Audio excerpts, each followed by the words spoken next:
tell him. It's true, yeah. And now, yes, we should be live. So, greetings and welcome. I am Joffrey, stretching. Today I am joined by the Darkest Light and Vector Maximus, and we are discussing the warfare in EU5. I mean, March of the Eagles 2. I mean, the game. Um, you have this lovely image of dudes.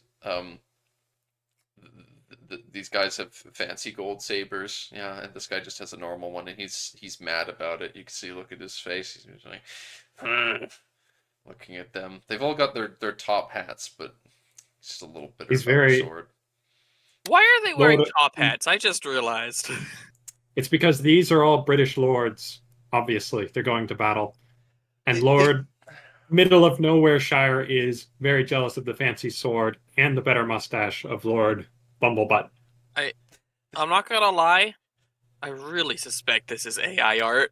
Yep, it looks like it to me. It really looks like it to me based on. This looks like AI art so much. Like, The inconsistency. Better they just told the artists.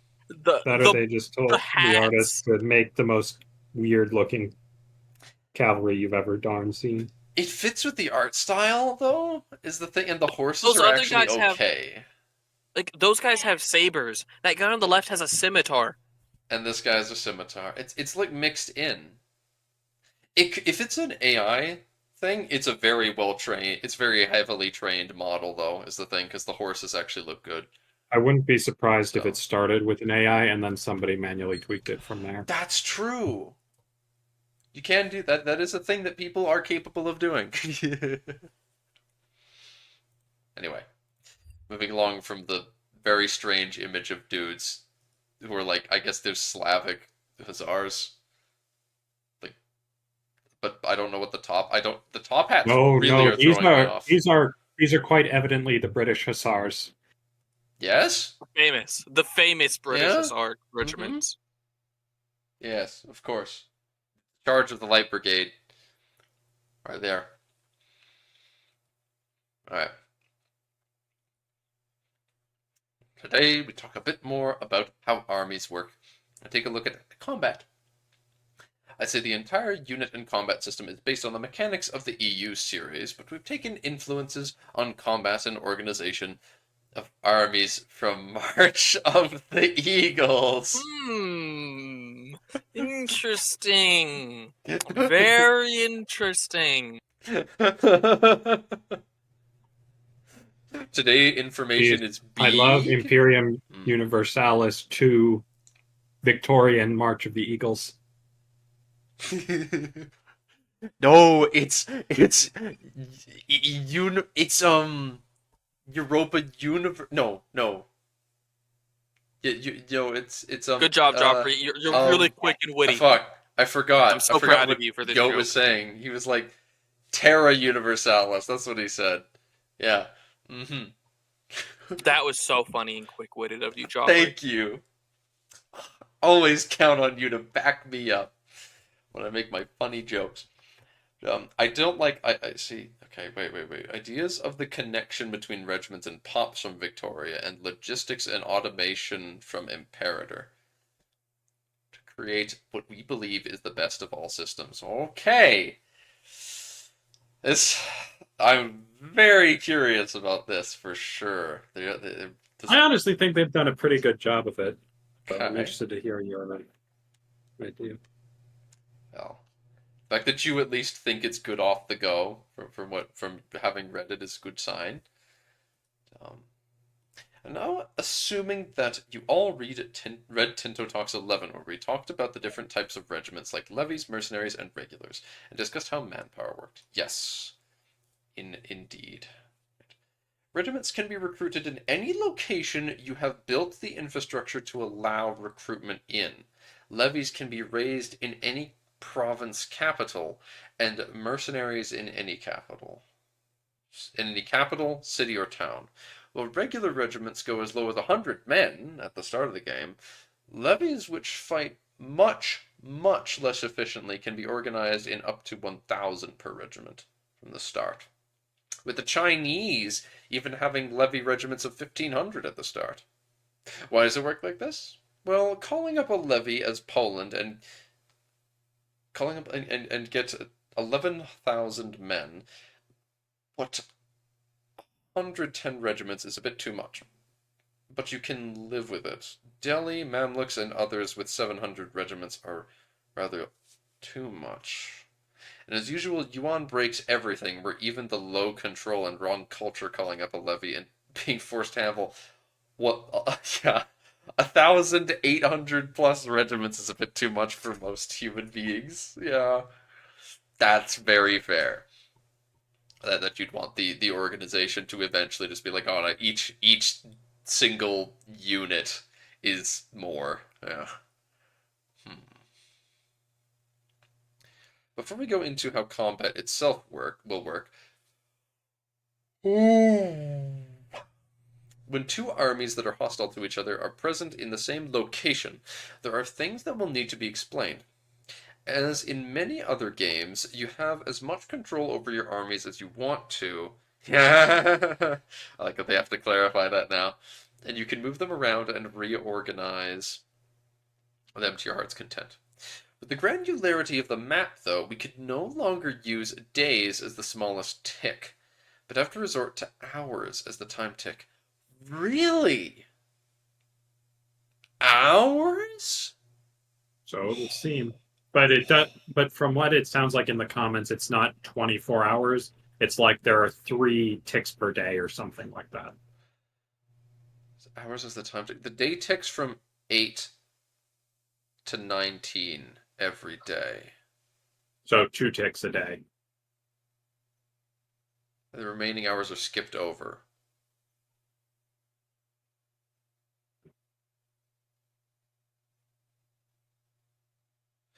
So you have July 18th, 8 a.m., July 8th, 1900, and then it's the next day. So essentially each day has 2 ticks. I don't think so. I think what this is saying is that it counts the hours in between 8 a.m. and 19, but so 8 and 7, No. 8 a.m. and 7 p.m. and it just immediately loops around. So I think you're going tick 8, 9, 10, 11, 12, 13, 14, and then eventually you get to 19, and then it immediately skips to 8 again. I don't think that's how it works. That sounds like it'd be a bit iffy. That sounds like what they're saying to me, though. I feel like it's probably 3 ticks. Oh, Jamal says Jamal based on says their it's 12. responses. Yeah. That's weird. I thought Yeah, I was I'm under the really assumption it was skeptical 3. of. I'm a bit skeptical of Johan's claims that on max speed the game should be as fast as EU4 or Imperator. See, what this is making me dread though is multiplayer games. We can barely get going at 2 speed on EU4 multiplayer as is, and more often we're ticking away at 1, and that takes a goddamn eternity for anything to happen. So if we're stuck on a speed 1, I mean, this is all well and good for single player, but this could be utterly brutal for multiplayer. And that's why you get a second monitor and you have something else to do. Hey, I've got my PlayStation up and playing most Sundays during the multiplayer. A lot of people were also in doubt. It doesn't seem to have been explained properly. Yes, because Johan not explaining great. Classic. Because the thing, the way, days cannot be used as the smallest tick. We have to resort to hours as the time tick, which makes it sound to me like instead of going 1 day, 2 day, 3 days, they are now going 1 hour, 2 hours. So it sounds to me like, and as Gamal is saying, yeah, it sounds like it is in fact a case of you now have 12 ticks per day. But yeah, I don't know how that's how the language would do that. How the code is going to handle that many ticks is something I'm skeptical about, though. Yeah, it's like how many things is it checking for every single day? Is it primarily combat that's checking for days? For hours, I mean? Like, because that would be less bad, if it's mostly just checking for combat stuff during the hours, but if it's like, oh, it takes this many hours for a character to arrive someplace, and it's like, oh yeah, you need to calculate. Oh yeah, there's 12 hours in a day, because they don't act. Yeah, They're not I active think during the for most, night. I think for most of those larger calculations, they'll still just do it by day instead Hmm. of by hour. I think the hour is primarily to account for army movement and battle. And if that's the case, I'm fine with it. Yeah, I think agreed. that should be just fine, because that does allow for more granularity when it comes to combat phases and whatnot. I don't know how that works yet, but I'm sure I'll see more information on that shortly. Um,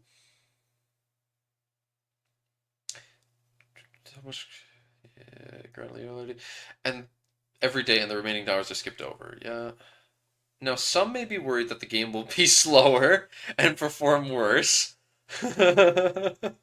Well, when you fight a war and you care about it, you probably play at a slower speed, but at max speed, the game should be as fast as you or Imperator. Yeah. Yeah, like I said, I think that all sounds well and good for single player, but multiplayer it could get utterly boring. So I'll be interested to see how it pans out. I'm gonna trust them. I'm gonna trust them. But I don't mind if multiplayer is slow because sometimes there is enjoyment to be had out of a game. You can sort of just chill in and then do something else on a second monitor. there's also probably a lot of things you're going to be worrying about during peacetime compared to EU4, so there's that Yeah. as well. Whereas in EU4, most of the time you're just sitting there waiting on truce timers and being like, do I take Diplo ideas just so I can afford the stab loss of breaking my truce? Ha ha ha ha. Yes. Hmm, okay. However, we have something here that we will only tease about today and we'll talk about in a future Tinto talk, i.e., a powerful objective system that uses the same AI components as the AI itself uses. Huh? That That's is some. not that is as clear as mud.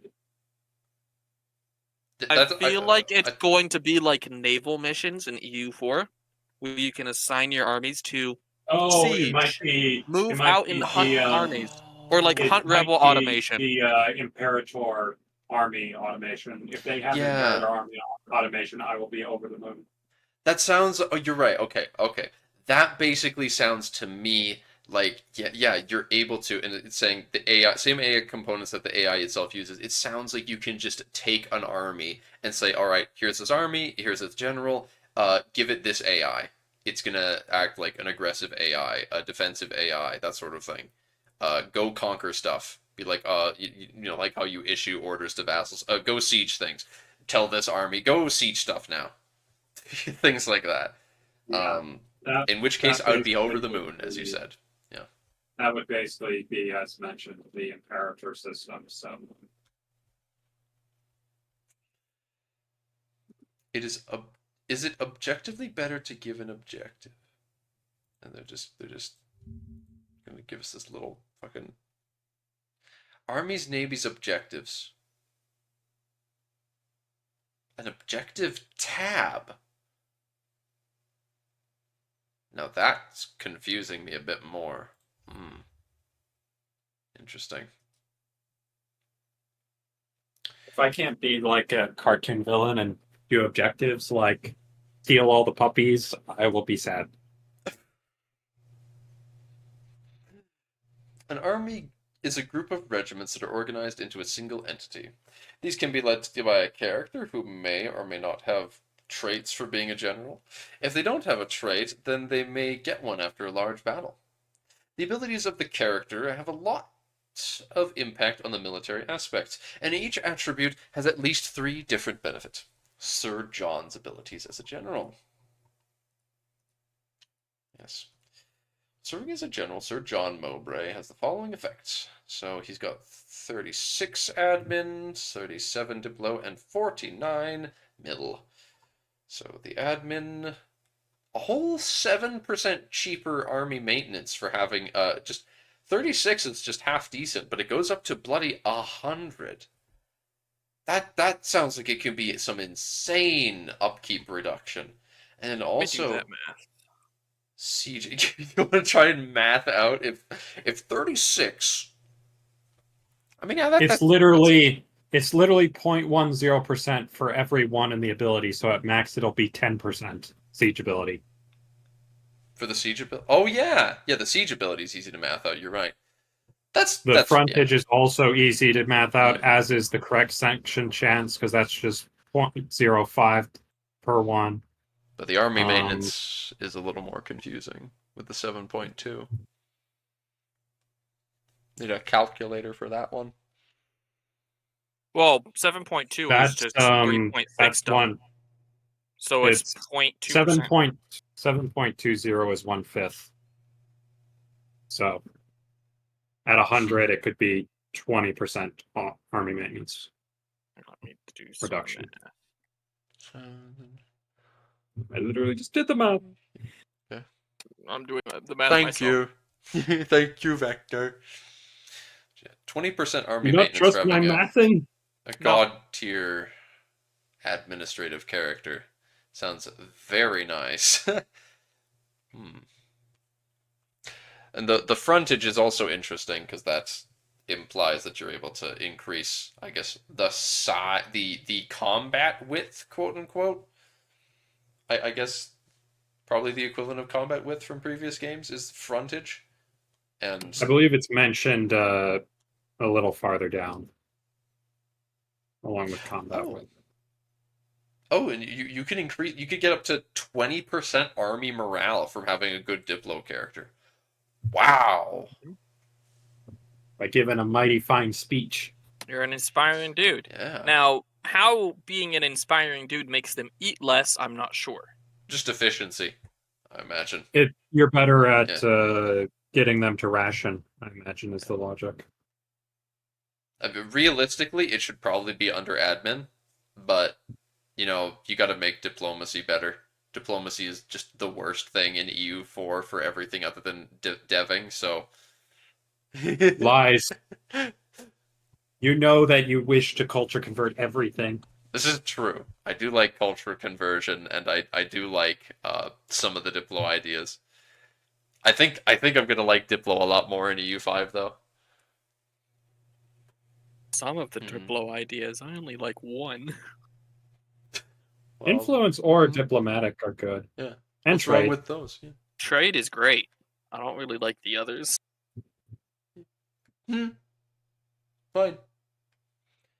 Army movement speed also looking like, yeah, that's also looking like it goes up to 20%.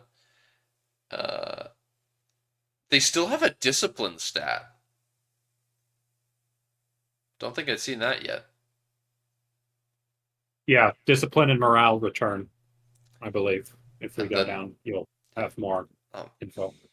Interestingly, with initiative, is that 37 gives you a massive percentage boost to it. What does that mean? What the heck? I mean, they're probably going to explain it in here because this is the dev diary about this stuff, but it's like, oh, geez. Read on. Read on. I suppose so. And then you have like correct section chance. Like, what the heck? Oh.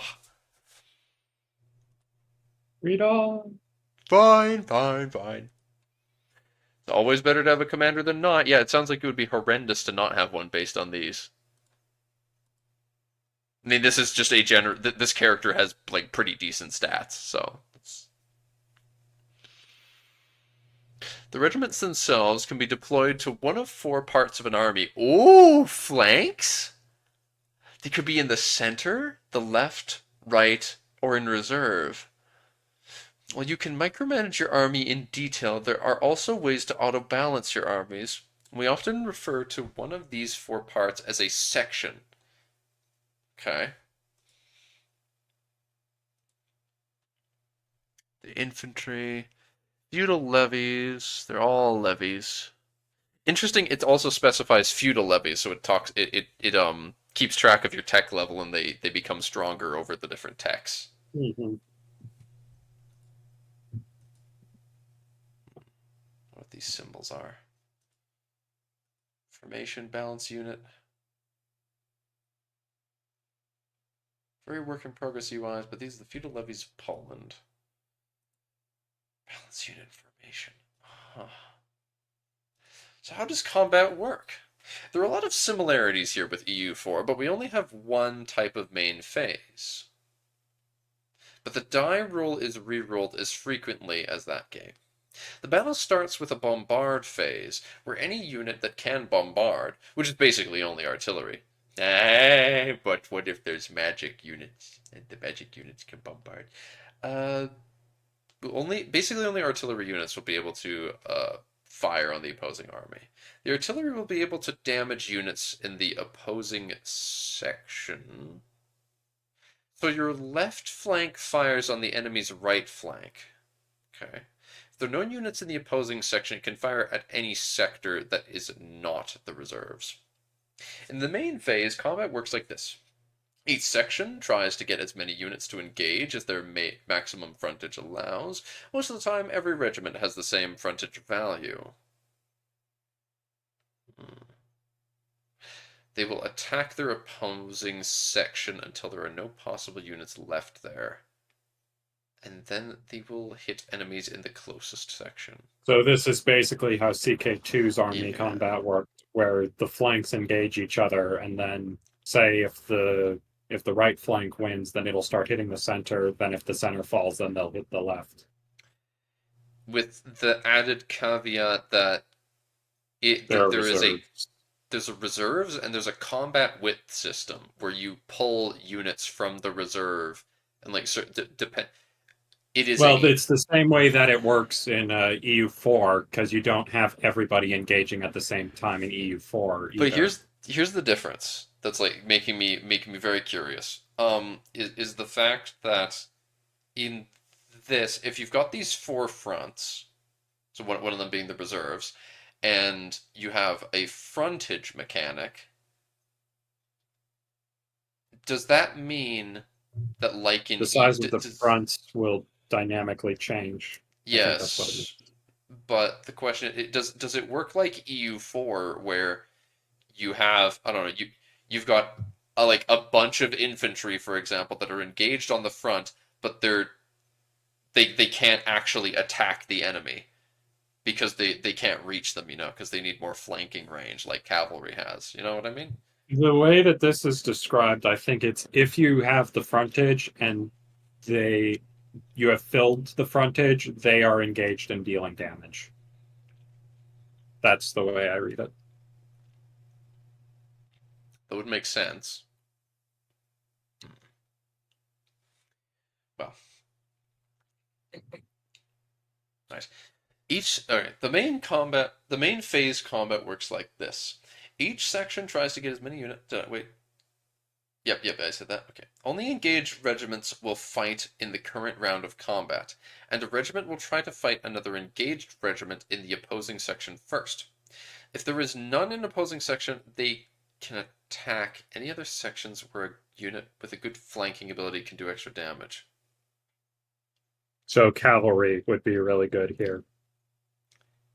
If there is no opposing unit engaged, they will damage their morale of all regiments in that section. Oh, so it is like EU4 where you can't engage if you can't reach them, but if you have a unit that is unengaged and can't like attack someone else, they just do morale damage because they're just sitting there. That's interesting. It's like if you don't have enough men to engage all of your enemies, then it just causes morale damage.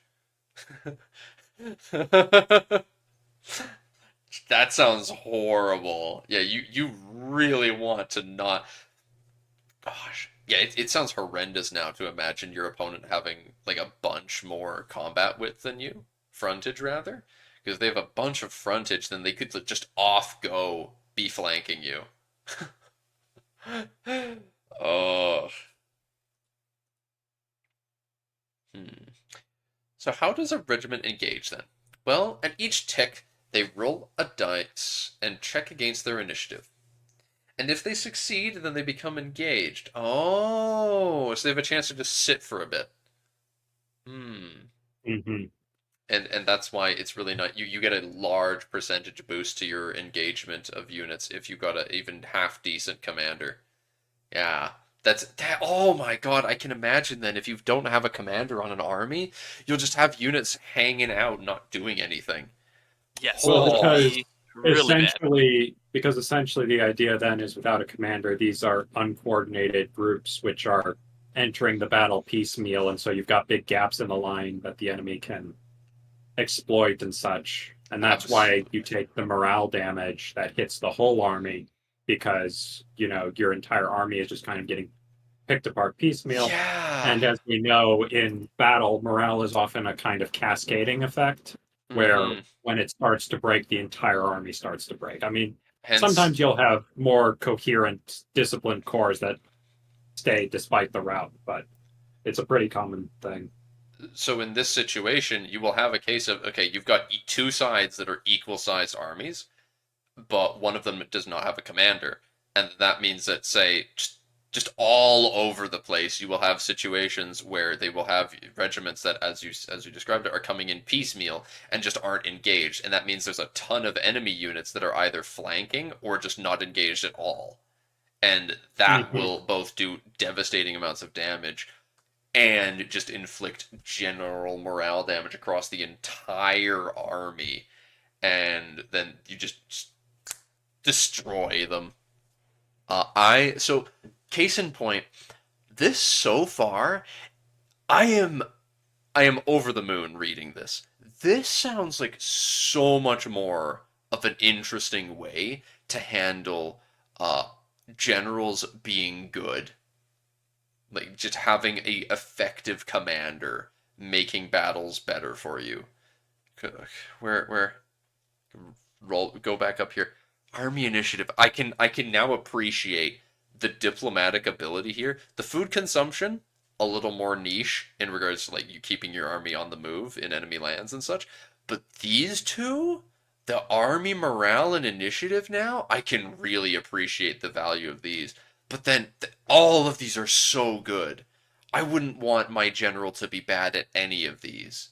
I would not want to just be like, oh, it's okay. I'll send in this mediocre general. It's like, well, he's got less good admin ability, but that's fine because he's okay at military. That's the only one that matters, you The know. other thing to keep in mind is since generals are now characters and Mm-hmm. characters are from a more limited pool, we don't just have them, spend 50 mil, a general appears out of the ether. Um, Yeah. you might also have a bottleneck in how many generals you have.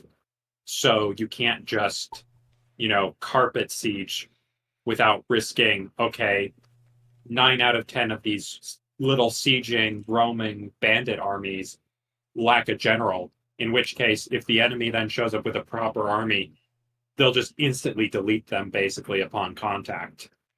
If So I you feel like this might also be a structure to disincentivize that sort of, you know, siege everything, avoid pitched battles. Instead, I think this kind of puts an emphasis on fight the battle, win the battle, then we go. they'll have your armies without generals. They'll have worse movement, so they'll be easily caught. They'll have and then of course just upon on top of everything else like the maintenance siege ability, it's straight up just cheaper to have your army collectively together with a good administrative character. Like you now will have strategies where it's like, okay, I've got my big chunky army. This is like my like proper sized army that's like leading around the place with good military skill because they can move around, and then you have in reserve just hanging out behind the strongest army just a bunch of shitters with an administrative character that's making them cheaper, or maybe a diplo one that has the good food consumption, Well, I stuff like imagine that. the way that you'll, I imagine what you'll be doing is you'll be having a general that's skilled in military be going around trying to find enemy armies, and then Hmm. you'll have an administrative one, either administrative or They diplo, will be siege. more for siege armies. Yeah. Yeah. because they get the cheaper, yeah, cheaper units. They siege better, and then of course you have the Diplo one. You take less attrition because you're not running out of food as fast. Stuff like that. These questions are so good. I love that you and I we are now having this conversation about what do you use the generals for? What can you afford to lose in a certain thing? It's like, okay, maybe I can sacrifice a bit of frontage as long as you've got okay initiative to just get the ones that you've got engaged, things like that. It's like, yes, I love this. It's so much better than just, he's got more maneuver than the enemy, so he doesn't get the penalty for crossing the river. Gotcha. He's faster Maneuver, than the you. most worthless stat in the EU4. Basically, because all it does is like, I mean, it's better for your like light ships to trade. Your But army you moves a move bit fast. faster. Army Exactly. move fast. Um. Vroom. Ugh. Anyway, continuing along, very good stuff for. I'm really liking this dev diary so far. Yeah, that was about my response.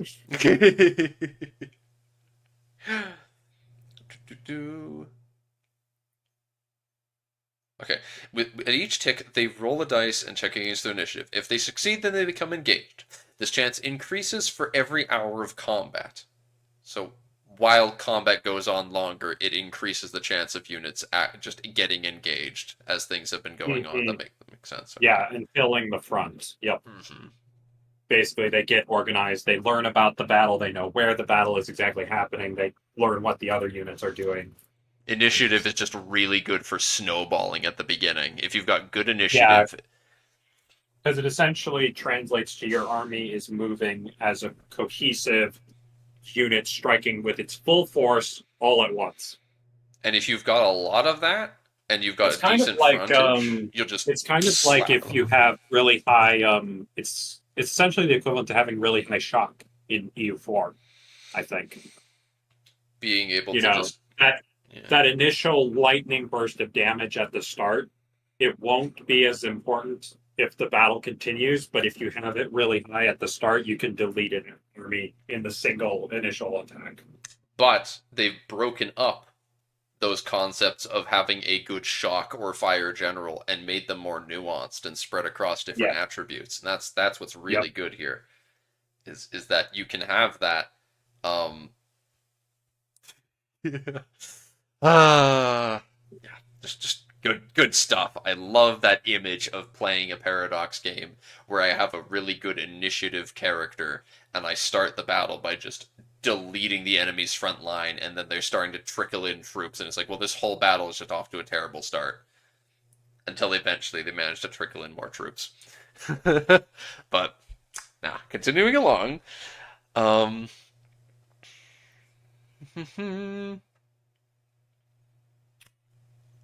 this will make you want to have every section of your army to have units that can engage quickly to allow your heavy hitters to get enough time to engage. Now, this may not always be an option, especially in the earlier game when your selection of units is rather low. Okay, so you unlock more variety as the game goes along, I suppose. But at the beginning, it's just, I think we saw in a previous dev diary, it was just like, you have, it's like an EU4 at the beginning where you've got your option between Galloglyke and just medieval footman guys. So it's just like armored dudes with shield or guy with axe for your professional troops. And then I suppose it'll branch out as you go from there. Bob from across the town and through the forest, he's our professional soldier. He's got a big axe. Lots of initiative, that one. And a finely toned ass. Every regiment, even those in the reserves, have a ticking penalty to morale every hour of the battle. So it's gonna be, we're going back to EU4's. I'll keep those armies unengaged. Add units to the battle later, kind of thing. Oh, it's so funny how that happens in EU4. And you're just like, all right, engage the battle with your your single like combat width-sized army, and then slide in more dudes. Mhm. A regiment that gets too low morale will break and leave their section until the end of the combat and will be in the broken unit section. Our men flee the field of battle. A shameful display.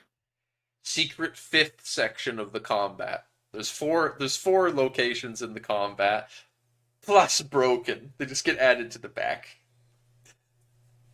Go to the back of the line. If there are not enough regiments in a section to cover the frontage, there will be a chance for units in the reserve to reinforce that section. However, only enough units for the possible frontage of the battle attempt to reinforce each hour. So having huge doom stacks has no advantage. Because the entire thing is taking the morale damage the Yeah. longer that it goes on. So if there isn't sufficient frontage to actually wield your doom stack of 300,000 troops, it's not worth anything. It really is a case. You just want a bunch of smaller armies walking around looking for the enemy, and then once the battle happens, you file in your armies as the Which battle I goes think on. makes sense because particularly I do think this will change the later on you get into the timeline, but particularly early game, the mighty French army of like 7,000 peasants and knights versus the English with like 4,000. I mean, those are the types of grand armies that are being fielded at this point in time. So, Hmm.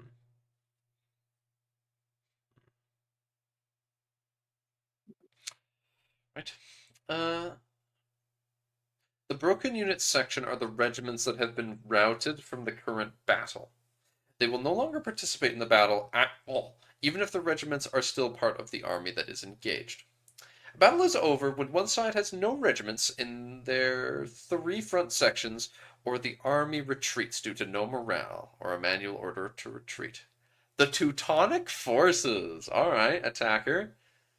You got some symbols up here. It's cannon, baggage train, cavalry image there, and then an unfinished placeholder image. no, those are the special shape forces. Shape forces.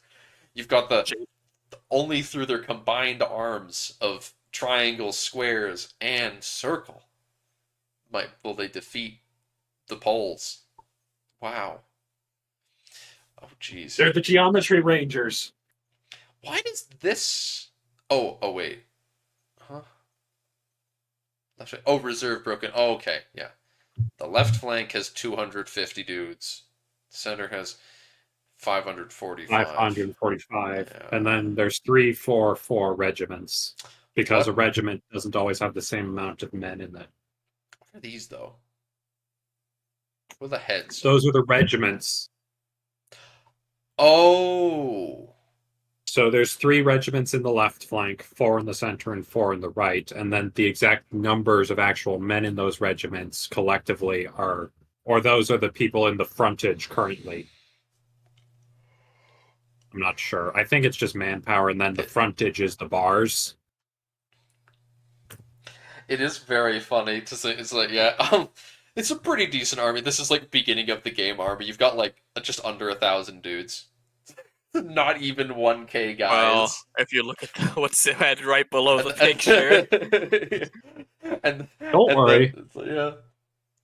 Poland. Steiner will commence his counterattack soon enough. Any second now. Yeah, the Livonian counterattack will save the day, right? Indeed. Definitely. And this is just the Poles. This is just 11K Poles, not even the Lithuanians who are also in this war. Oh, true, God. but this isn't counting your glorious Livonian allies. They're so powerful. The Regan I mean, Church the Livonian Levities. vassals, because they're the Teutons' vassals in this start. They're coming to save you. God. Ugh. I wonder what the frontage here And looks then the like. peasant lords around. Like, I wonder how much frontage you actually have with this army. Is this even enough? Like, oh, left flank, not quite covering the front, I think. That's probably what that means. They got no Frontage isn't full. reserves. This is dreadful. You need the Livonians in here now. This because they're gonna If get this is how much the Teutons fucked. have, do you really think the Livonians are going to provide a lot more? No. God damn. There's I no need more way the men. Teutons are outnumbered this badly. This is terrible. I'm assuming This might just be a single army, though. this Might not be all this of is them. probably a single army, and it might just be. This might be generous, but it might just be their starting standing brigades because they are in order, so they would have some Yeah. sort of professional soldiers. Yeah. These aren't the levies. These are just the actual brothers, right? This is Let's this keep is just how their smoking the language is copium. engaged. Yeah. Let's keep smoking the copium. Exactly. I'm fine to smoke the cope. It's just their 1K Knight brothers. They've got the levies coming. The Prussian levies are coming. Any second now. Brother Steiner is on his way. Brother Steiner is coming with his equally large amount of levies. We're coming to the end. There's some important new attributes to think about for units. Combat speed. This is how quickly units can move up from the reserves. Oh, that's what that stat is. Okay. How quickly they can move up from the reserves to fill holes in another section. That is very interesting then, because if you don't have good speed, then you will actually have those holes in the combat line for longer. Which means more damage. Yes. That's a lot of damage! Frontage. There's a limited amount of regiments that fight from each section. Topology and vegetation can reduce this, and some units may require more or less frontage. Oh, the horses probably take up more frontage than, for example, and same with artillery. At the start of the game, a regular 100 men-sized regiment uses the same frontage as a full 3,600 men in the Napoleonic era. I see. They really do escalate. This is done to scale the numbers to feel properly historical while still getting good gameplay. Yes, I do appreciate this. Yes. Initiative. How quickly a unit can engage as soon as combat starts. Lighter units have higher initiative. Lighter units. So, I guess when you have different options for what professional troops you recruit, some of them will be lighter than others. Quality over quantity will win the day for Teutons. Yes, yes, I am sure. I am sure. It will. They will each. That's got all the sense of the Wunderwaffe will win the war. Exactly. Each knight brother will take down, like, I don't know, at least 20 Polish levies. Like, yeah, easy. They're mere peasants after all. Yeah. They won't find the chinks in our armor. Easy. Then, that's also what the French were saying before Agincourt. They didn't understand. And listen, the Pope banned crossbows for a reason. He didn't like nobody listened. Nobody listened. Crossbows. They weren't even using crossbows at Agincourt. They did, yeah, the fucking longbows. Oh, those things still pack a punch. Yeah. Well, yeah, that's the point. You don't need crossbows when you teach. If you teach someone to use a longbow, you don't need the crossbows. From the age of frickin' 7, yeah. Oh, yeah, but that's the problem. You have to teach them to use the longbow. Yeah. Well, stay tuned, because next week we'll talk about logistics and sieges. The most important part of winning wars. Maybe. Probably. Yeah, that's probably the most important part, really. Yeah, winning battles on the field aren't worth diddly squat if you can't actually take the cities or the castles. Yeah, I talked to Vector about the country. I talked to Vector how I pray they don't make it percent-based sieges where the AI will always win on 7% while you're struggling to pass on a 49. The percentage sieges are rough. I hope it's more like CK, where it's guaranteed to fall eventually. It's just a question of how fast. Yes, based on the modifiers of the fort and the modifiers of the attackers and some random events that'll speed it up. I kind of want them to make I want them to normalize the concept of doing attacks, like doing assaults that don't necessarily win. Because that's a big thing that happens in history where people will make an assault on a castle. It will not work, but they'll do damage and then they'll go back to their camps. But Yeah, assaults on forts are always all or nothing in EU4, and that's Mhm. not You the can't even most tell them to realistic. stop, I don't think. You can't even just be like, okay, You that's can. enough. You can. Okay, You can can? tell them to stop. Okay. Yeah. Yeah, But but you can, oh. but you have to wait till the wall's broken. You can't order your guys to use ladders and climb a wall. You can't climb that. Yeah, this is what I'm really hoping for. And that next dev dart is because I want some more nuance with I want siege works. I want things you can assign your characters to do. Just actually be like, yeah, I want to work on siege towers, which will like increase your assault efficiency or something. And like I don't I know, wish to be able to bring up the wolf's head. just bring up the wolf's head. Grog will break it. Groan, groan, groan. Yes, Grog. All these combat mechanics are March of the Eagles. EU players will now be cultured too. I mean, yes, you keep repeating mechanics that seem to just be March of the Eagles based, so I'm very, yeah, I'm very interested in this. I mean, yes, for me, it's all, and what we've been talking about this whole time is, of course, that CK2 has the left, center, and right flanks. And you know what? I'm sorely missing CK2's combat in 3. Sorely. Yeah, that's one thing that I think 3 had an absolute step down from 2, and I'm not sure why. 3's combat is horrendous. The way you recruit and raise troops, horrendous. Hate it. Hate the whole thing. I love the men. I love that, like, I like men at arms as a concept. I think that's cool. But I would so much rather, it's like when I'm making up my dwarven buildings, be like, oh yeah, upgrade this dwarven building, and it gives you X number of this kind of dwarven unit. That would be cool, you know.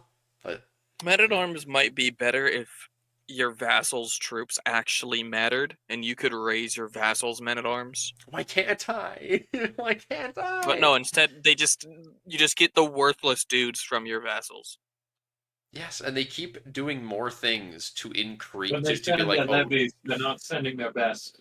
they keep adding stuff to CK3 that's like does stuff to make your units better. So it just makes levies more and more useless. Like, just Yeah. what the hell, man? The more CK3 goes along, the more I'm just in it for the RP and less in it for the combat. I think I'm starting to realize that that's more of why I haven't been doing as many CK3 MP things lately. It's rough. Well, RP has very much been what they've been leaning into these first few years. I mean, it is what it is. They're gonna do some combat stuff later on, so hey, we can hope for maybe they'll take some lessons. Maybe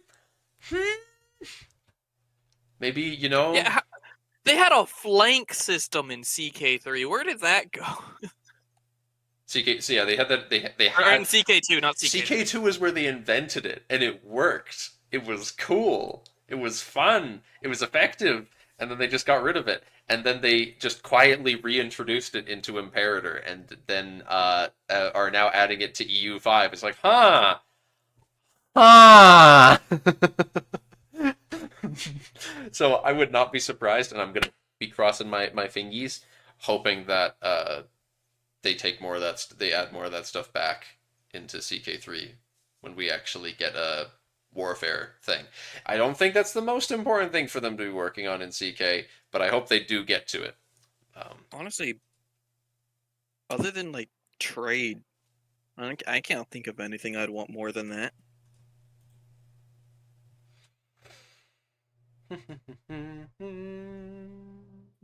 Alright. How many tabs we got? 5 tabs already. Jesus. Johan's been a busy bee He has. in Barcelona. This chance increase for every hour. Confirm. Yes, I literally say that earlier in the post. You absolute goon. Yes. Well, the confirmation that PC ticks smaller than days. Yeah. Will there be an artificial province limit? Oh God, what a terrifying concept. Just a province limit. Yeah, please don't have just a province limit for the code. Since PC now simulates hours in a day, sticks seasonal day. Yes, Yeah, James, that's what we were wow, just talking jeez. about. Yes, is it just the warfare very mid in CK3? Yeah, we that is in fact what we were talking about. It's mid mid is giving it too much Mid, credit. yeah, mid is a compliment. Yeah, this ain't like anime where you're like that manga was mid, and that just means -10. You would vote it 0. No, it's dreadful. CK3's combat is horrendous. The only combat that's worse than it that I have seen in the entire series of Paradox games is Vicky 3. Not good. It's not good, Chief. It's not good. You've only one leader per army. Sub-leaders would add a lot more characters to the game.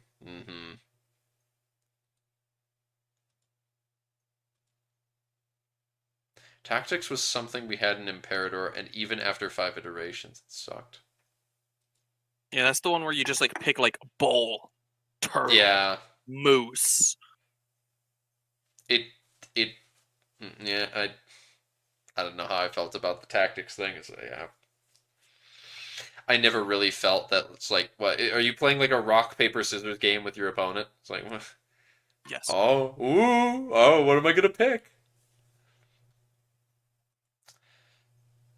Yeah, but not just that stat. They are all very, very important. Discipline here works in EU4. In that case, having a good commander will be really crucial to winning battle. I like that. Yeah, this person is like, whoa, if discipline works similar to EU4, then that's very important. And that on its own, nothing else there mattered. This is the only stat that's relevant, as just completely disregarding everything. Like, oh, by the way, if you don't have a commander who has this stat good, then your army will just be less engaged than your opponents, and they will flank you to shit, and you will just be losing constantly. Jeez. Units can gain experience. Okay, that's neat. How long does your average battle last, given the ticks? About 20% less ticks than in EU. Or less ticks? Yeah, so when you think that that's been changed from days to hours, that actually makes sense. Because currently in EU4, there are armies fighting for literally weeks. Most battles would be a few hours and maybe a few days. Yeah, I think the most is like a few days, not counting a siege. Like Waterloo was a couple days, I believe. Check how long it was. Which is quite notable, because that's when you And that start to get to wasn't, times where it wasn't a single continuous engagement either. You know, those are It'd kind of, probably be considered a single battle by the game standard point. yeah, but they've got that baked in with the fact that we skipped the 8 hours overnight for like the armies aren't fighting, they're resting, exactly. sort of. Yeah. That makes perfect sense.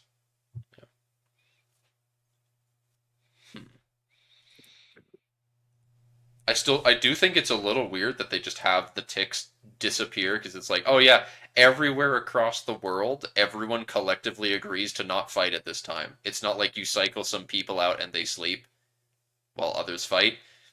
It's like, nope, you just everyone stops, Christmas truce style. Nope, I was wrong. Waterloo was just one day, from what I can tell. Sheesh.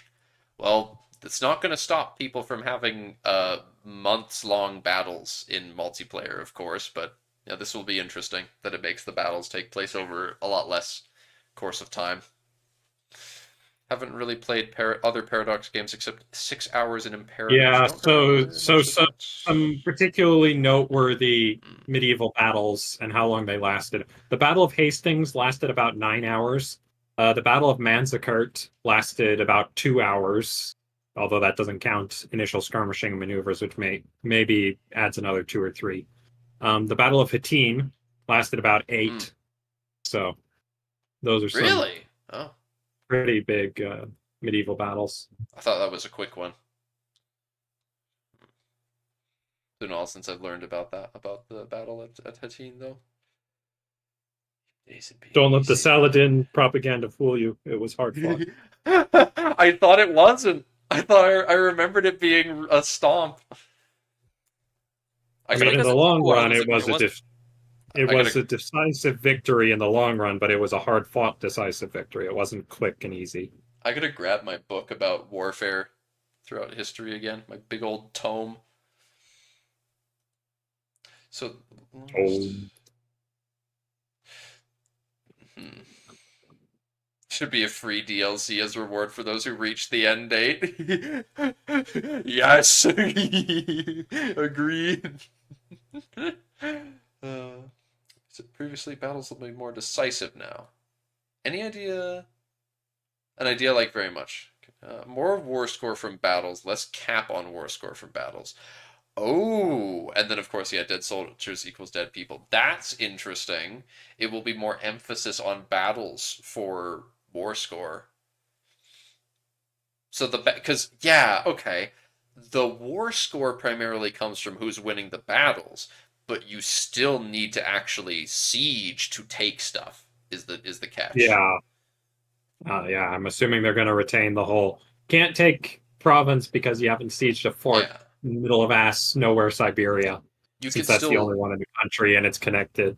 you can still beat the shit out of someone and then humiliate them or like force reparations on them and other stuff. I imagine.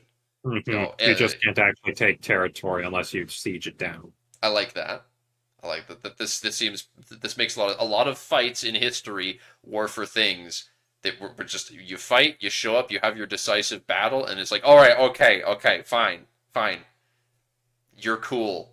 How I won't tell you that you're not allowed to marry my second cousin twice removed now, and here's some money. Uh, and also, I will abandon my claim to this river valley. Things like that. Uh, Pretty much the same as an EU4. Discipline and military tactics. So yeah, just having a good general will straight up just give you more discipline and military tactics. Yeah, that's quite significant. It makes sense, of course. EU4 does have a cap on war score from battles, but it sounds like EU5 is going to have less of that, James, is what they're saying. I mean, they're going to have a cap. You're not going to be able to 100% like get someone to negative 100% just from battles. I am based on how this sounds, but it's going to be more than 50%. That's for sure. How do stack wipes work? Reinforcing armies get a penalty to initiative. Reinforcing armies end up with their regiments in the reserve box, so the chance of actually joining the battle has another impact first as well.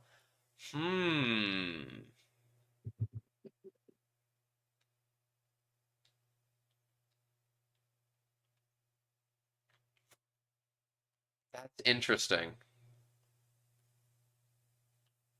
I didn't think about the fact that if the battle's going poorly, do you even want to reinforce it if it means that your troops are going to be. Because if you're losing the battle. Yeah, I do wonder if, because of the fact that battling now also brings about devastation from pop loss, if this won't incentivize both players and AI to seek, limited pieces instead of this death war cycle that you get into in EU4 all the time. It's going to be dreadful when people death war in this. Because you're going to be on this endless grind of just destroying your population. Yeah.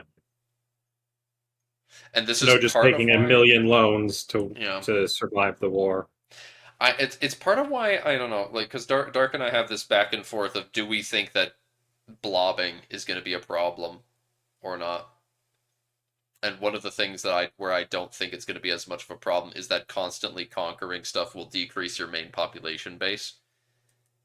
And if you are just left with less of your main cultured pops, the ones that you're actually able to recruit into your armies, that will slow you down as well in regards to just your manpower that you're capable of working with.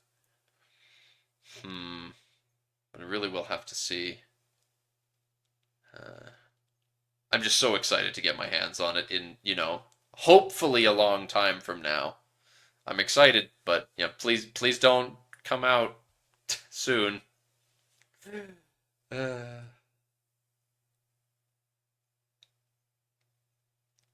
hmm. Good description. Keeping the core while adding new things. EU4, yeah. Presenting hours. Yeah, you no longer have weeks-long battles. Yeah.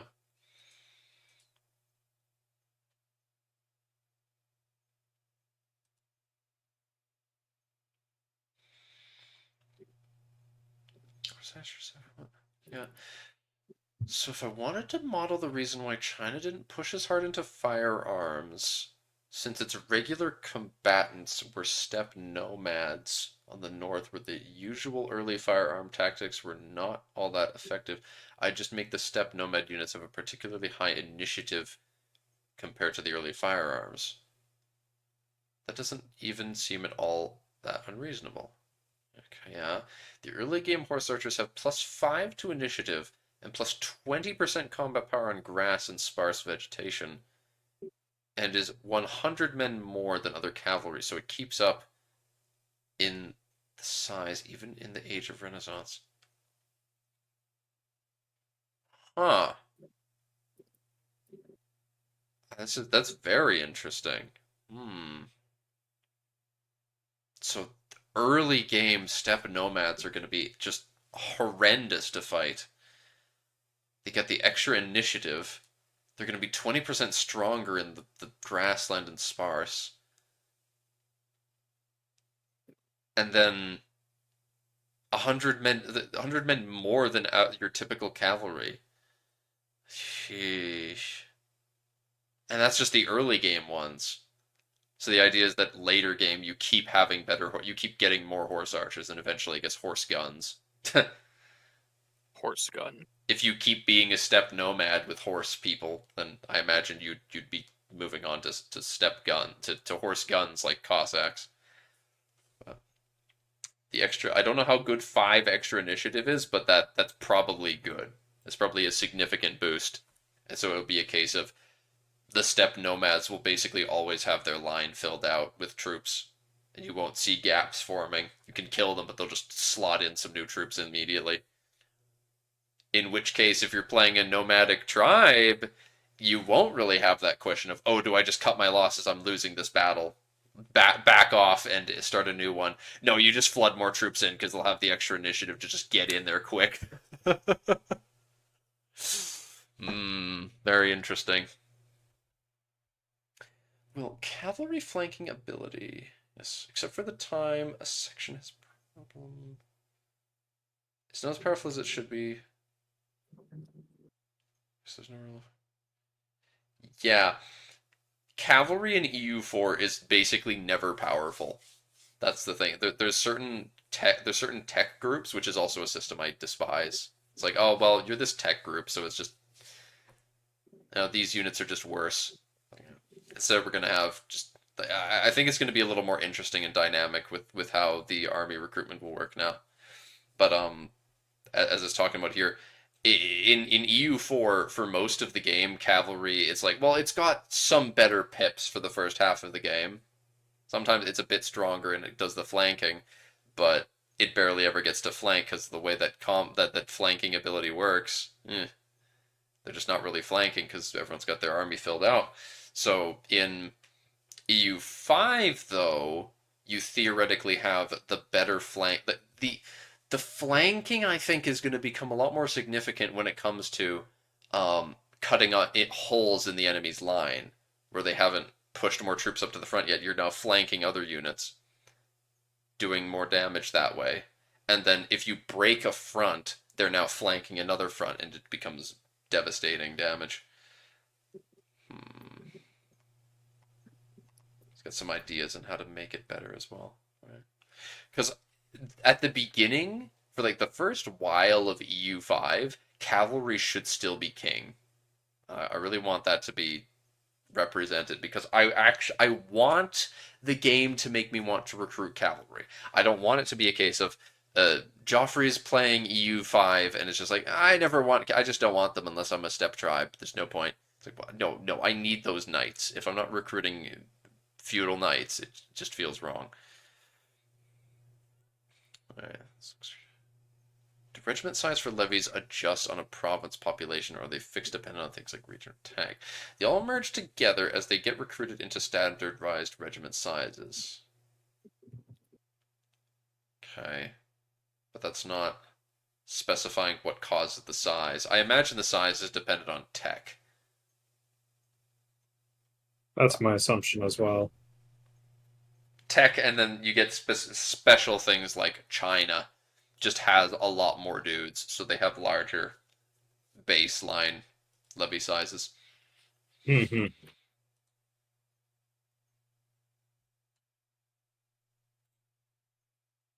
right.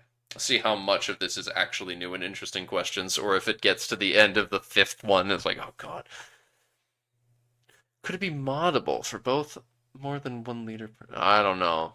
I don't think. I've got no interest personally for there being more than one commander per front. I don't think that's necessary. It was a thing in CK2, but yeah, I feel like it's a level of micro that I mean, Oh. it couldn't hurt particularly if they autofill, but I feel like it'd result in character bloat. Exactly. And CK2 is the CK series, very character-centric game. So Mm-hmm. it makes a lot more sense that way. And I would be totally down for in CK3 if they're like CK3 for that to return, yeah. yeah, if they add fronts back, be like this is the overall commander of the army, and then it's like all right, this is the army's commander, and then you pick which of your knights is in charge of a front, for example. I could see that working, but It'd be cool if you could do either knights or pick a vassal, even if they aren't one of your knights. That'd be yeah. fun.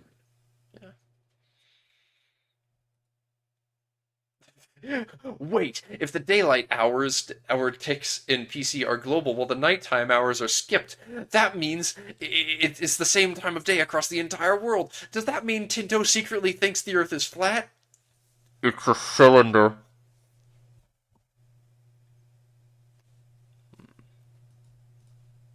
He knows. They know too much.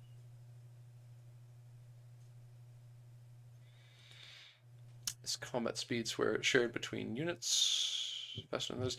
Different units have different stats in combat, so that includes speed, I suppose. Yeah. All right. I like that. I certainly would like because they mentioned things like lighter units have faster speed, so it's like they're better at like actually. Is like you need both initiative.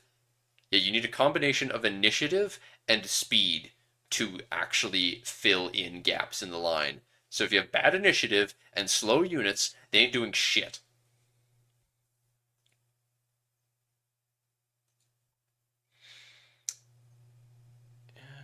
Commanders mercs and have them lead puppet states after successful.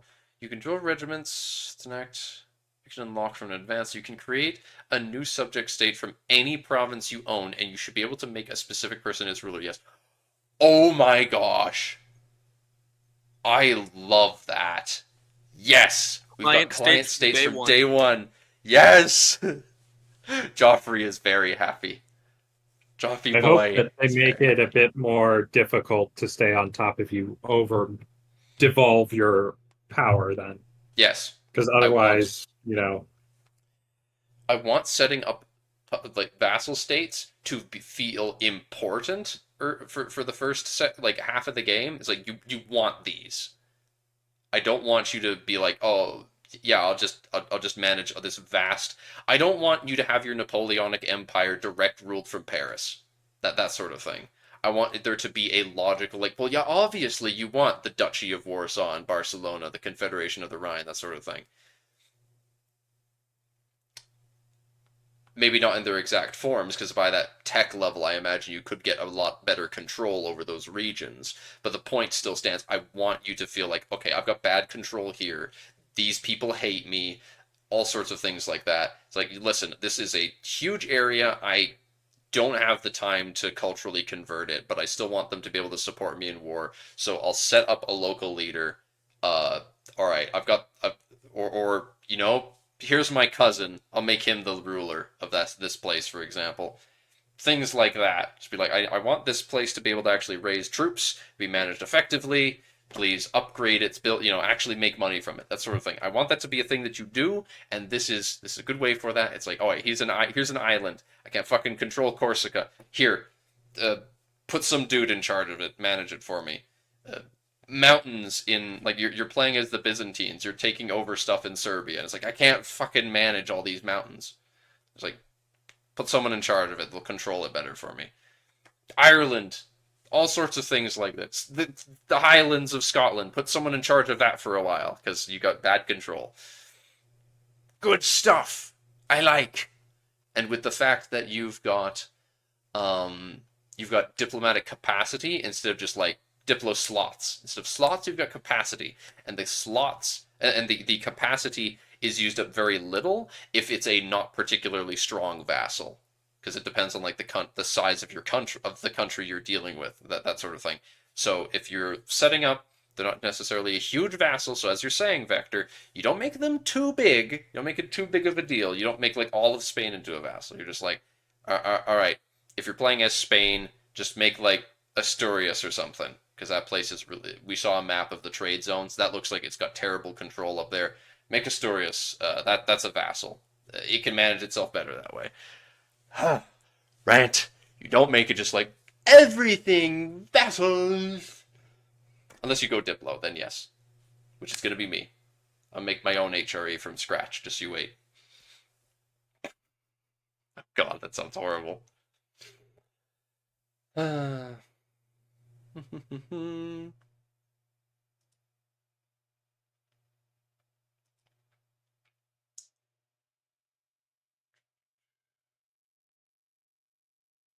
There's no more fire versus shock damage in combat phases. Gunpowder is better stats, basically. Yeah, okay. Okay, this is... I kind of like this. I kind of think that this is just a better way to be moving the game. I just feel like, alright. Gunpowder, it's just... The troops are just stronger now. It's just the troops are stronger. It's not like you have... In the early game, you have fire. You have generals with fire, but that's irrelevant, because... None of your units use this fire skill for some reason. Oh, what is this skill? I don't know what that is. Such a fire in their flesh.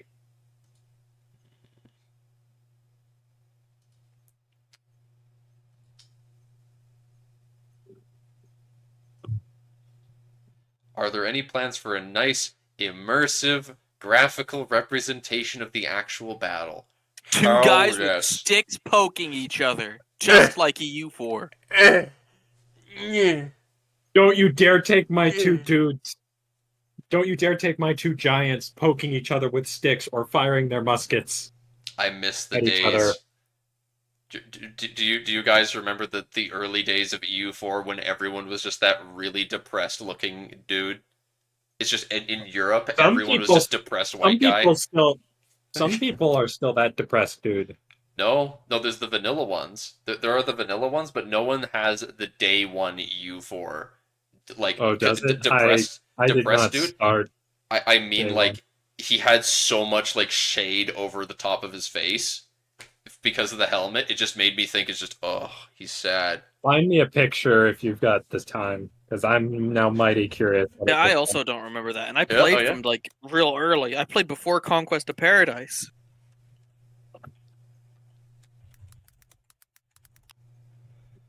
Day 1 EU4 unit models. No. I can't find the... Why aren't none of these images? There's got to be some... Oh, EU4 store page. Surely there's some day 1 images left. No! They replaced them with these guys. They're little goofy pointy sticks. Okay, there's... No. Where would I even find it? There's like a really old DLC somewhere with stuff hidden. Conquest of Paradise. It would probably be Conquest of Paradise would probably be a good place to look. Yeah. That's the very first DLC. No, it's just gonna have guys with guns now. Oh, you can just you can't see his face, but this is one of them. Jeez, the provinces look so weird. Madrid, Aragon, the county of Aragon.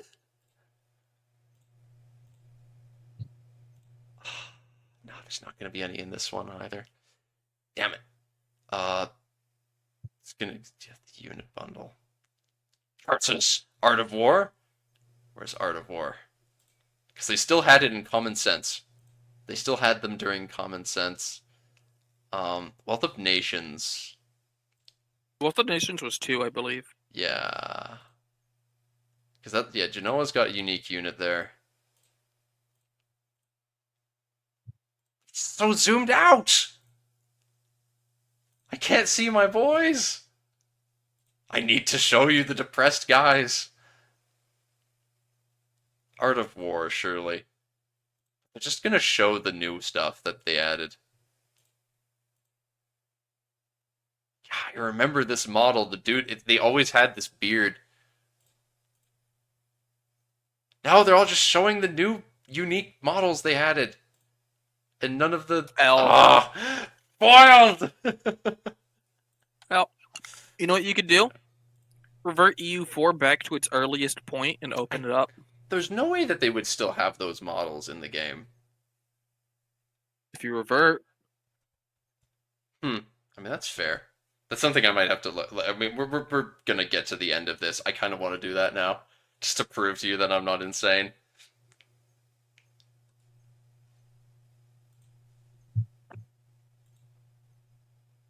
Holy crap! There's a lot of DLC from EU4.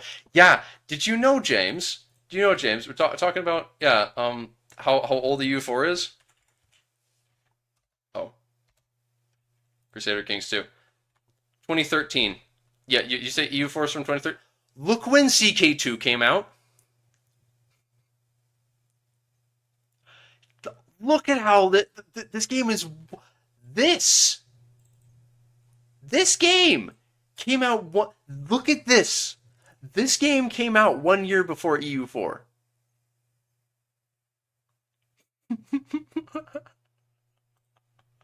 Indie company. All right. You know what? While we read the rest of it, I'm gonna do it. Betas. Oh wait, no, I can't revert that far back in here. I need to look something did they up. get rid of the option? Oh. They might have. Let me see. I always thought that you needed to look up something specific. 1 sec. Yeah, you can't go that far back anymore. No, that's cruel. That's This L. is cruel. That is L Riz.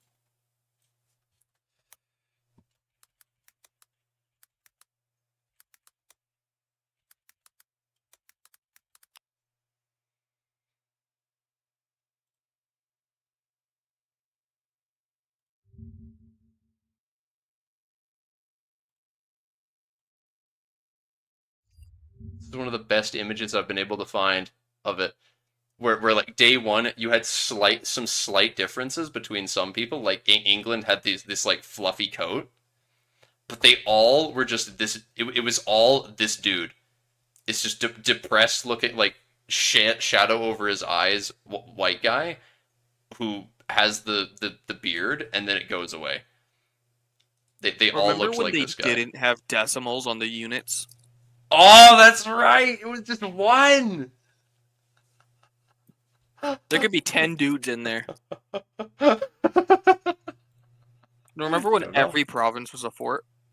Yeah, fun time. That's when I started playing. It was like the Conquest of Paradise free weekend, I think, is when I started playing it. that was whack. That was whack, man. I played Brittany. First game, Brittany conquering France. Everything. You have to siege every fucking county. They didn't have their vassal swarm back then. It was just France. Fucking hell. You can revert to 1.1 here? What? No. No.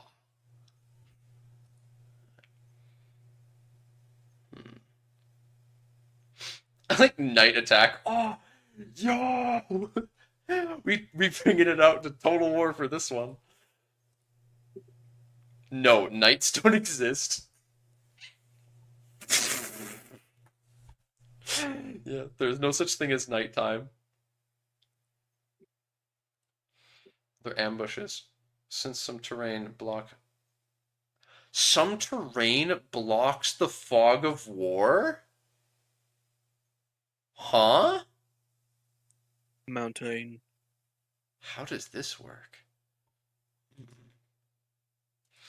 And how do regiments regain their manpower? Yeah, all right. Yeah. Next week, they're just talking about the other half of warfare.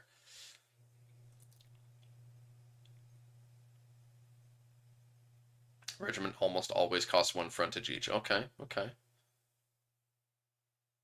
Dice rolls will be a thing. Time zones are synchronized. Yeah, everyone's synchronized time zones. Yeah.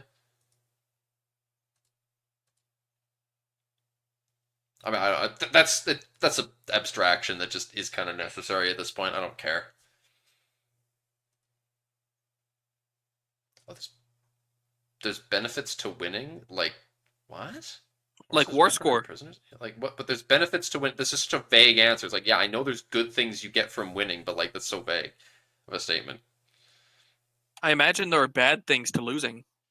Can you show the map for how the battle with the unit models looks? Not yet, but soon. Hopefully next diary.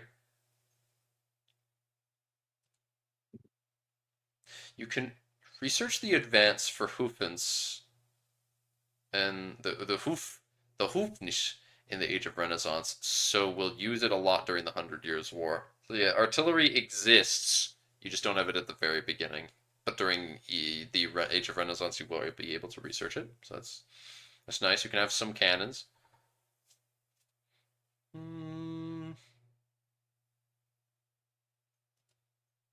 Oh, this is an interesting piece of information here. Infantry size, cavalry size, and it goes up over time. So from 100 to 3,200. Auxiliary size. What did they say? Oh, that's like supply train shit. Yeah. Auxiliaries. Effectiveness. The 100%. And it gets worse. Oh my god. It's a 100% from traditions to Renaissance, doubles the power of this. Holy artillery in traditions. Do you have like catapults in traditions? You get like trebuchet, and then it goes in Renaissance, it goes up to just cannons and just absurd jump in power. This is so interesting to look at because you go from doubling from traditions infantry to Renaissance, and then you go again doubling in discovery because then you get to like the pike and shot. Yeah, I can see that. Yeah. Cavalry doubles every age, but infantry and artillery triple or more than double at times. From Discovery to Reformation, it does not go up that much. Oh no, it's not. That's only a 50% increase. Yeah. In fact, so yeah, cavalry scale the worst by far. They actively get worse. That is the last gasp. In Reformation is when like that's I guess that's the Reformation is the point in time where you're starting to get cuirassiers. Cuirassiers, where you've got you've got your plate armored guys with pistols and on horseback riding up to your pike and shot formation, shooting and then running off. And even then, it's like how effective is that? Not really. So it's just the same, which is like rip cavalry, and then the rest of the game they're just worse. They just become worse and are only good for flanking ability. And then you get the interplay between cannons and infantry is interesting because there's stages like Reformation where cannons are just the strongest. They're just the best units. And then they become the same and they stay the same as infantry. But that jump, the thing I just really want to point is specifically the jump between Discovery and Reformation is such an interesting jump. This is going to be a very interesting stage of the game, I imagine, because you get that artillery becomes more powerful to an order of magnitude. This is ludicrous power spike right there. It goes from being like, well, it's as good as infantry, but it's vulnerable, so you mainly use it for sieging. You know, you've got to be careful with it. And then the infantry and artillery at the same time jump so much. You go full on pike and shot there, I imagine is what this is, because I think they talked about the I think you're still using pike and shot vaguely in this time, but I don't remember for sure. But this is very cool. Effectiveness, combat power. Yeah.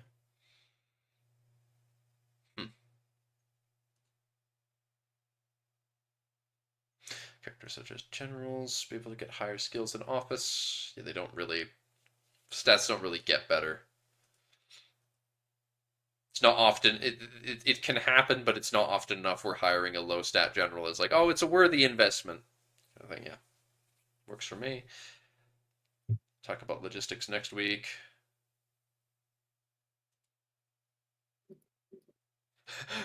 Will these mechanics be designed and balanced with competitive multiplayer in mind? Will the focus be primarily on single player? Ideally for both. Yes, agreed. Ideally, it's just good and it works for all manners of play, but we shall see. So we can't force our armies to stay awake. Yeah, okay.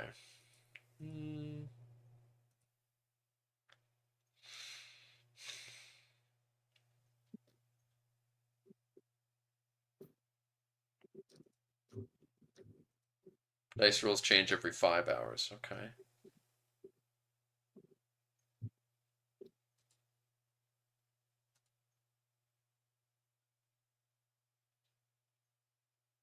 Discipline is in the top 5. Wait, what? Discipline is a very, very crazy stat this person is saying, but Johan's response is, yeah, but it's currently not even in the top 5 most OP values there. Admin impact on frontage will see the nerf bat by at least 10, because it basically can allow you to have 100% more troops fighting an enemy if you've got 100. They have 0. Yeah. I imagine so. That's kind of what I figured. It's crazy to think they have to nerf frontage. Wow. I hope we can avoid a meta that fits all. Please, please manage to find a way, Johan, where you make a system where there is no one size fits all correct way to play the game. Please.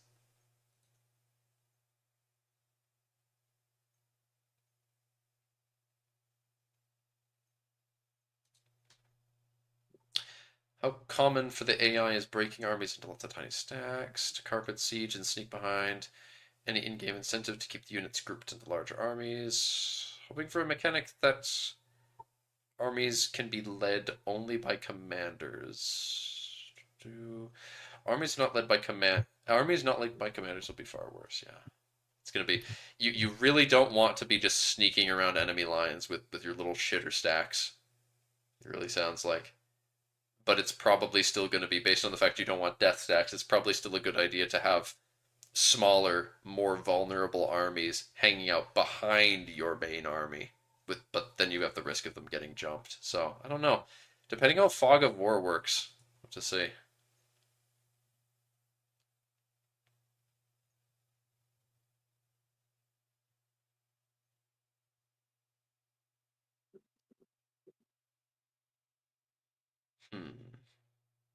Logistics next week.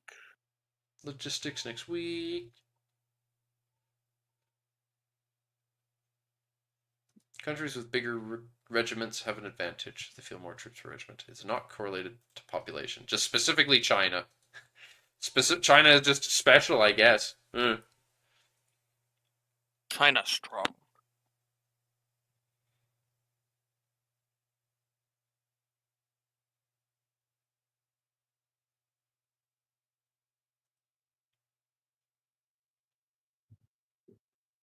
Artillery stacks will be damaged in the main phase since there's no back row, front row distinction. Yeah.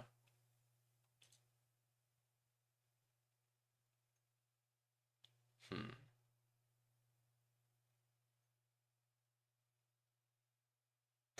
Speed 5 puts all hour ticks into 1. So when you're on speed 5, it makes you it basically makes all of the hours of a day condensed into 1, and then you go day, day, day, day instead. That makes sense. Yay! The heart's in 100%. Yeah, that's good. This is good that they're able to do, if they've managed to make their system so, be capable of being like, all right, when you're on a higher speed, you condense all of the daily happenings together. This is good. Meanwhile, if you can let the hourly stuff be calculated if you are wanting to play on a slower speed and more heavily micromanage and watch what's happening. Is just super fast, or all the ticks in a day condensed together. Well, him saying they're condensed together makes it sound like it actively, when you change the speed, it actively makes them just function as a single tick. So that sounds really good for the sake of when you're trying to move fast for performance sake. Where it just hand waves it a lot more. Is death or live? Some kind of winning mechanic, yeah, okay. High initiative, certain cavalry or general traits be good option. Quick attack, surprising cannons. Oh, yeah, armies without generals are terrible. Nighttime is for sleeping.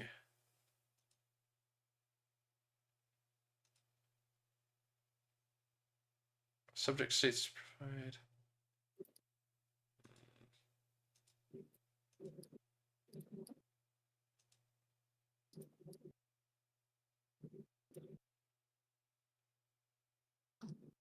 Is there such a phase in native battles? I like the question. Native? I don't know what he means here. What? A proper artillery phase? Um, all that they said is that there's a bombardment phase before the proper battle begins. If no one has artillery, then there just isn't any damage done during that. I don't know what. So I guess the question here, this person saying native battles, I guess, is in reference to Native Americans not having fucking artillery. So, yeah, no duh. Nothing happens during the start when the armies are approaching each other if no one's got a trebuchet to launch dead cows.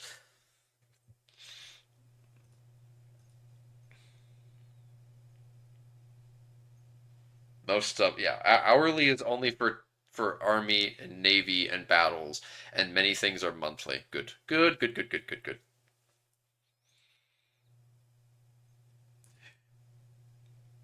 I just want to take the opportunity to say you should commit to the joke and actually force Calvinist armies to never re-roll their dice in battle. It's not a joke. Is it a joke?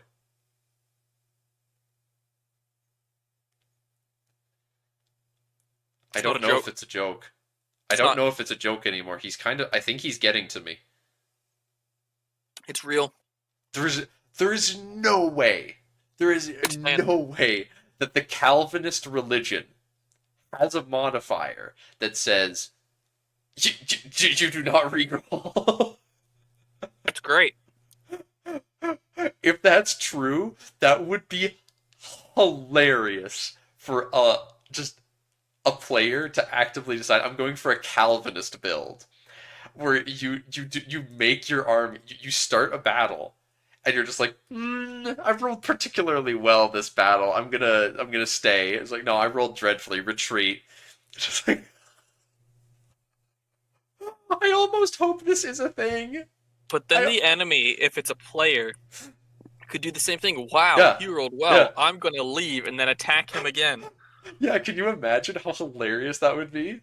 When it rolls poor, the Calvinist guy is like, "Dang, I'm gonna attack him again. Exactly. And they both just keep retreating from each other over and over. You have the most shitty battles that just never end. Like your war against Calvinists, it just never ends. Like, I mean, this is considering it's like, oh, you've got roughly equal armies. Because like otherwise, like if it's not like a roughly equal standing, then it doesn't matter because whoever is the stronger army is just gonna sit in siege. You know, just occasionally being interrupted by the Calvinists launching an attack, being like, "Come on, 10! Come on, give me a 10!" Fucking hilarious.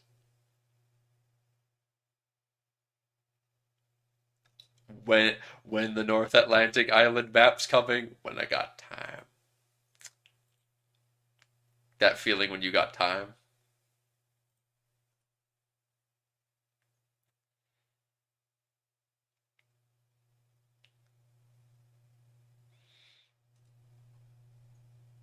Mercenaries linked to pops as well? No, but when they are created, they remove pops.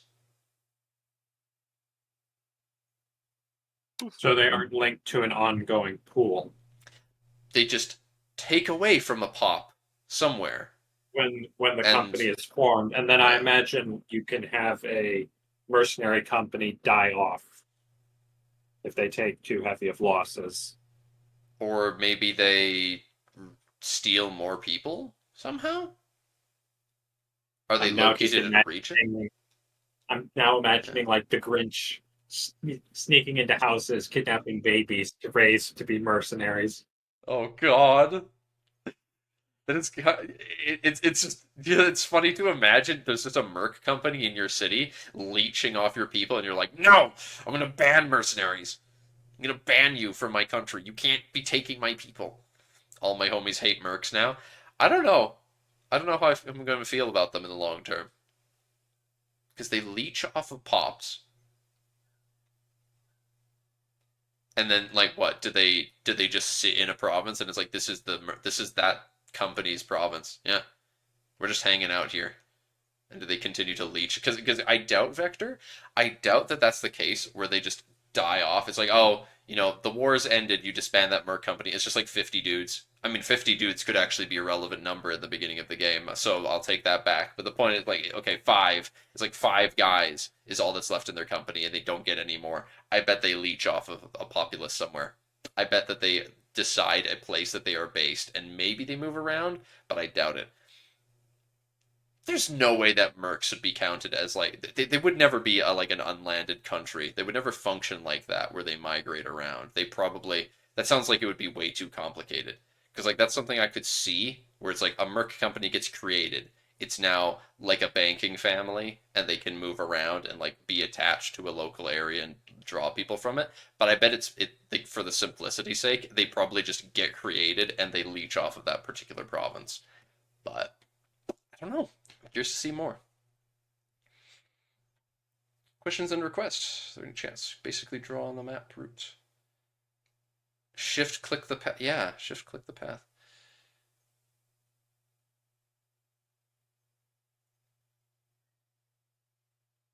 So it looks like an upgraded EU4 system and nothing revolutionary. Yeah.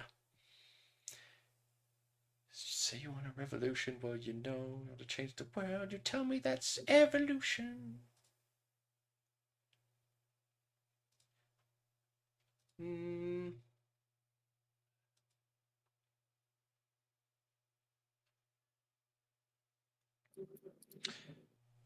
Army tradition covers that just fine. Use keywords for every single location and map them to an RGB hex. This is amoral.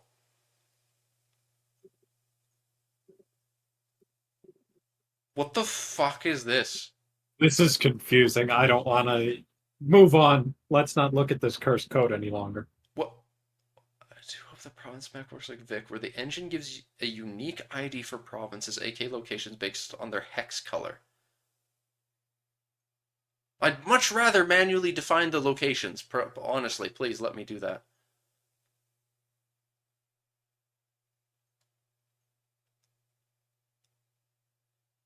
Okay, if it automatically does it, that's okay. If this is a case of like automatically, we use keywords for every single location and map them to an RGB. I cannot imagine it automatically doing anything, because that'd be like auto-generating a map, which I think is beyond Paradox's ken. This is saying, but okay, this person is saying that the province map works like Vic, where the engine gives unique ID for provinces based on their hex color.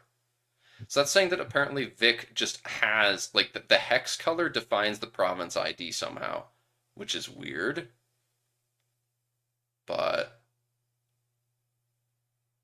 yeah. I mean, honestly, skill issue for this person. It's not that hard to do all the ID stuff. I mean, once you learned it, it's not that bad. I need a refresher. But, again, this is dreadful. You won't be able to find shit. I I just realized, me coding province IDs, I would genuinely go L_Stockholm.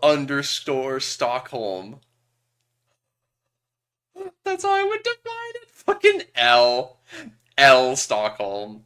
Screw you.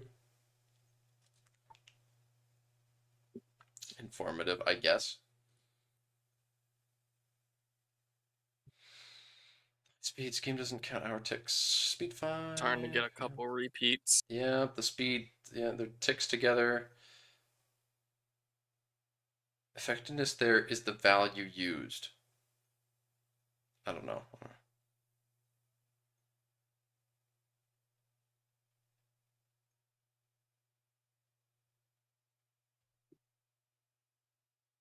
Alright. Yeah. Yeah. I'm good. I'm good with this.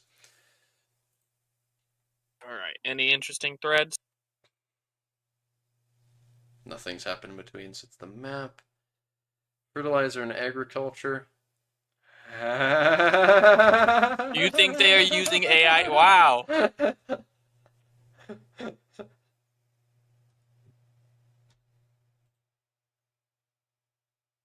It's worth addressing. As with any tech company, we try to be at the forefront of tech when it comes to tech. Use for the efficiency software technique when it comes to illustration. We use every tool available to us, from reference image libraries, new software features, and yes, newfangled generative AI. The goal is that none of this is ever visible to the player, whether it's the latest Photoshop plugins, 3D Blender bases, or AI. They're just part of the process to speed illustrators up. Speed is okay. This is a long rant that sounds to me like we have found an image that is very clearly based in AI, and it was just very noticeable that time. And it's a case of they used an AI to generate the base of that image, and they had an illustrator come in and touch it up to make it look unique and like fit the art style more. Well, and I know Paradox does most of their artwork basically contracting it out. They don't really have in-house artists, so it kind of falls to the artist to how their process works. I imagine that it is mostly the artist. They've discussed it a few times in the past, in CK3 and in primarily. I remember specifically reading about it in CK3 when they explained it in an art dev diary. But yeah, most of their artwork is actually contracted out. They've got a few regulars they tend to go back to time and again, but they don't just go to those same few people. Sometime I really should ask Jamie to give me a hand with figuring out, just like walk me through the process if he cares to, on how. I can't find good tutorials online for how to train a model, because I would really like to be able to just look through a bunch of images, like say for example, something like advisor portraits in EU4. It's pretty complicated. It's not complicated because he's gone over it with me before. It is incredibly tedious.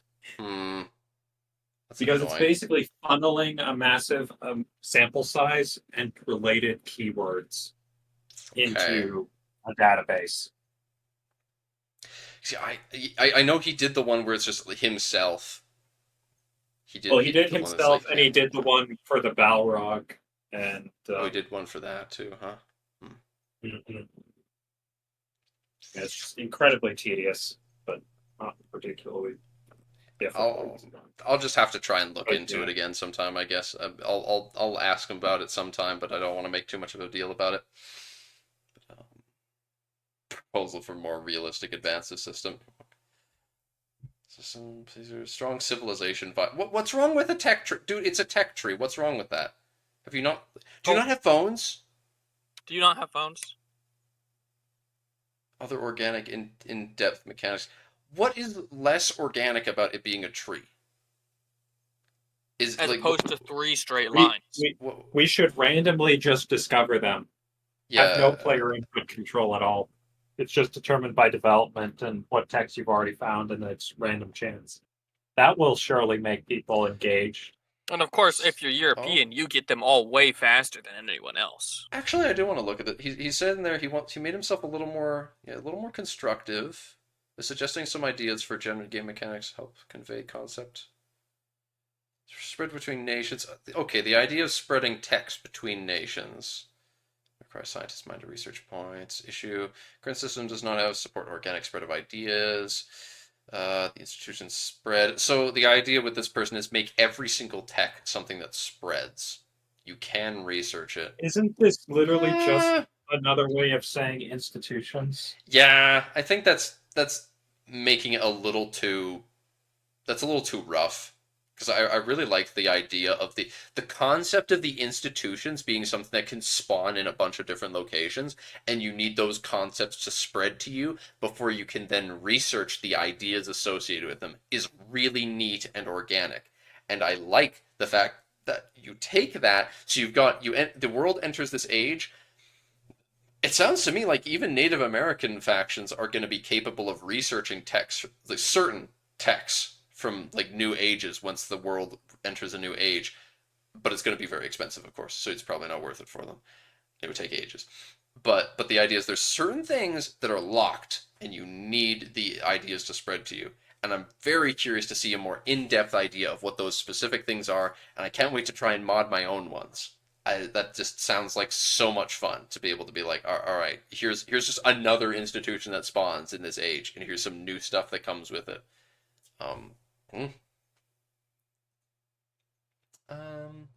You could even do some things like that where certain institutions are bad to have spread to you, and it's like it automatically unlocks it for you. That could be fun. It's like, oh, this is a bad thing that comes. Yeah,